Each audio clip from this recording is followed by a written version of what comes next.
Hi everyone, my name is Jennifer, and I'm in the Romance Languages and Literatures program housed in the French department over at the University of California, Berkeley. Hi everyone, my name is Ben. I'm in the Hispanic Languages and Literatures program housed in the Spanish department at UC Berkeley, and today Jennifer and I are super excited to present our project to you entitled Cross-Romance Typologies of Gender Neutrality and Gender Expansiveness.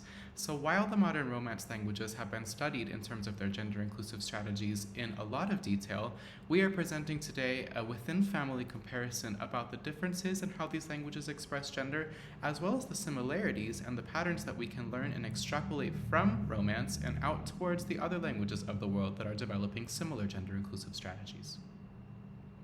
Further, because Romance is the most well-documented language family, we think it's an important stepping stone for typologically analyzing inclusive language strategies in other families around the world. We'd like to kick off this presentation by defining the concept of gender, including how we are using it to refer to language in this presentation. So gender is a human identity that is expressed linguistically, among other ways. It is a concept that knows no bounds, certainly not a binary, but it is seemingly bounded by which forms of language we believe to be possible or impossible, available or unavailable. It is a reality that precedes language, but perhaps requires it. As we are recording this presentation during Pride Month, we'd like to affirm that we are centered in the goals of queer and trans affirmation and liberation. In linguistic theory, gender is theorized to be a property of nouns, not of people.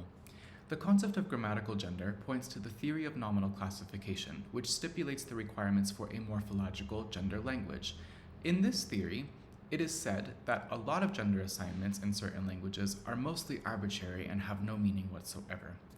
On the contrary, we theorize gender to be a human property reflected in language, not the other way around. In this way, people can and do originate the linguistic property of gender, where they align in many languages. The linguistic and human values in this way are one and the same in certain alignments, including more often than not in masculine-feminine languages like modern Romance. Now, queer and genderqueer language users feel limited in their self-expressive capacity because of what prescriptive forms are available to them, as well as the societal discrimination that might arise from using non-prescriptive, innovative forms that are less recognized in society. Yet this is a reality that we must face. Now, while it is difficult to quantify the amount of gender in a given language, we can perhaps say that the modern Romance languages are some of the more or most gendered languages in the world. This is the case because almost all of their grammatical categories distinguish gender in some meaningful way. Now, here in this presentation, we are presenting to you the 5 modern Romance languages that have developed gender-inclusive innovations. These languages are Catalan, French, Italian, Portuguese, and Spanish. There is a little bit of variation within them in terms of which grammatical categories or which numbers can encode gender, and we are trying to display those comparisons for you in this chart. Now, the similarities in their grammatical structures have produced strategies of gender-inclusive self-expression that share very logical commonalities, and interestingly, these strategies have shaped up phonetically and morphologically in very similar ways. In this presentation, we will compare these modern Romance languages that have exhibited such developments and provide a limited cross-linguistic perspective within Romance and beyond. We'd like to start out by presenting the personal pronominal forms in each of the 5 languages that we're analyzing in this presentation, both the masculine and feminine prescriptive forms, as well as the most commonly attested inclusive forms in each of these languages. So in Catalan, we have the masculine form ell, the feminine form ella, and the inclusive form elli. Whereas in French, we have the masculine il, the feminine elle, and the inclusive iel. In Italian, we see the masculine form lui, the feminine form lei, and then we have 2 different inclusive forms introduced. The first introduces the schwa into the inventory of Italian to pronounce the pronoun loi, and then we have one that features the o, which exists within the extant inventory of Italian, the pronoun loi. Whereas in Portuguese, we have the masculine variant ele, the feminine pronoun ela, and the inclusive variants, which include elu, ilu, and ili. And finally, in Spanish, we have the masculine form el, the feminine form ella, and the inclusive form ella. Now, this a is carried all the way throughout the paradigm in Spanish to also feature the forms nosotres, vosotros, and ellas. One commonality is that inclusive pronouns are adapted from existing pronouns. These may share a common root, as in Portuguese, ele, ela, and inclusive elu, or Catalan, ella, ella, and inclusive ell. They may also be a blend of existing pronouns, as in French, il, elle, and inclusive yel. Inclusive pronouns may also incorporate a vowel that is at a midpoint between the canonical masculine and feminine, which we see in Italian, loi, and again in Portuguese, elu. We'll discuss this in further detail later on in our presentation. And secondly, we want to present the canonical gender morphemes in each of these 5 languages, both prescriptive masculine and feminine, as well as the most attested or considered canonical inclusive gender morphemes in each language. In Catalan, we actually have the masculine canonical morpheme realized as phonetically no, as in the form amic. The feminine has the a morpheme, amiga, and in the inclusive, we see attested a lot, the morpheme e, as in the form amigui. In French, the gender morphology system actually works a bit different than most of the other Romance languages. So for example, in the masculine, you also have a null, and you'll get étudiant. But in the feminine, whereas you'll have an E written, what that actually signals is that you're just going to pronounce the final consonant. So you get étudiante. Now, for the inclusive variant, at least in writing, you'll typically get some kind of orthographic marker. Here we've included a period that will separate the masculine variant from the E, which typically signals the feminine in writing. So in this case, you'll get just the written variant. This has variable pronunciations. For example, it could be étudiante, where you have that pause, or you could also just pronounce both the masculine and the feminine variants. So for example, étudiant, étudiante. Now in Portuguese, we get another canonical morphological set. So we have the masculine o, as in menino, feminine a, as in menina, and then the inclusive e, as in menini. And here in Spanish, we have something very similar. So we have the canonical masculine morpheme o, as in bombero, the canonical feminine morpheme a, as in bombera, and the e morpheme, which is pronounced as e, as in bombere. Italian is a distinctive case. In Italian, there are actually 4 canonical gender morphemes that all simultaneously also encode number. So we have the masculine singular o, the feminine singular a, the masculine plural e, and the feminine plural e, as in the forms bambino, bambina, bambini, bambine. In the inclusive, because both grammatical numbers must be dealt with, we have a variety of proposals that are differentially proposed for use in one or both numbers. Characteristically, this is the schwa morpheme, as in the form bambina, which is variously proposed for use in both grammatical numbers, and then in other proposals, the long schwa, or is proposed for use in the plural in order to distinguish bambina from bambina in the singular, bambina in the plural. And on this slide, we are presenting the combined systems, both pronominal and morphological, to show how they work in tandem and to later extrapolate similarities found in each language, with an example sentence for each.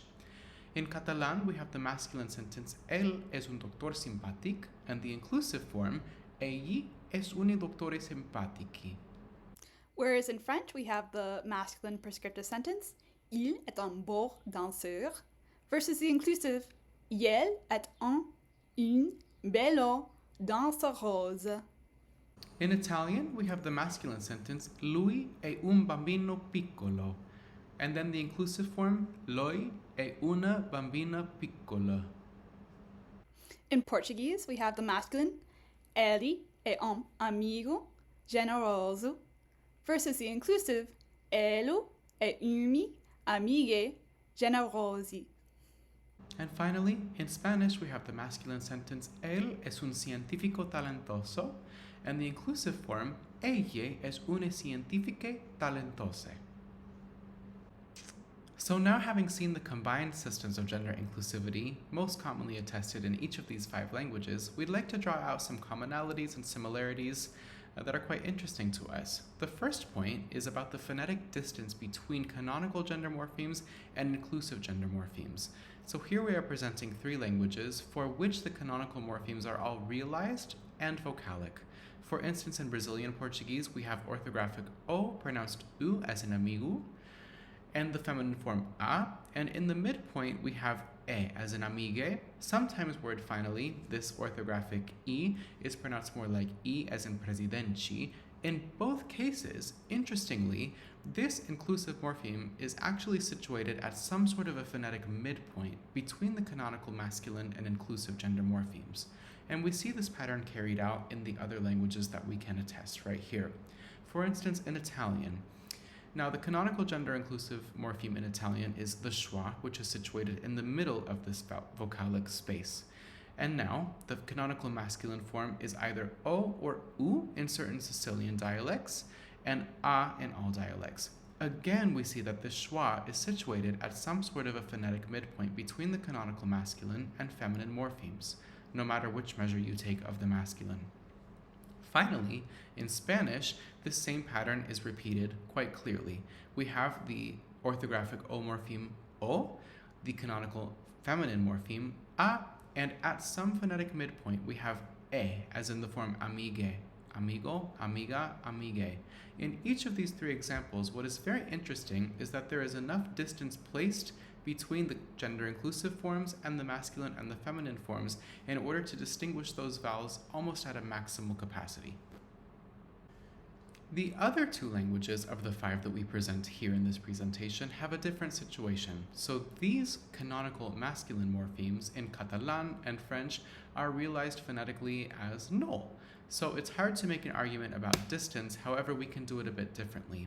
In the Catalan words xicot, xicota, and xicoti, we can see that this A, sometimes realized as schwa in central dialects of Catalan, is distinguished quite a lot from this E, which is situated at some extreme of the vowel space. So we can still see that there's a bit of distance placed between the canonical feminine and inclusive gender morphemes.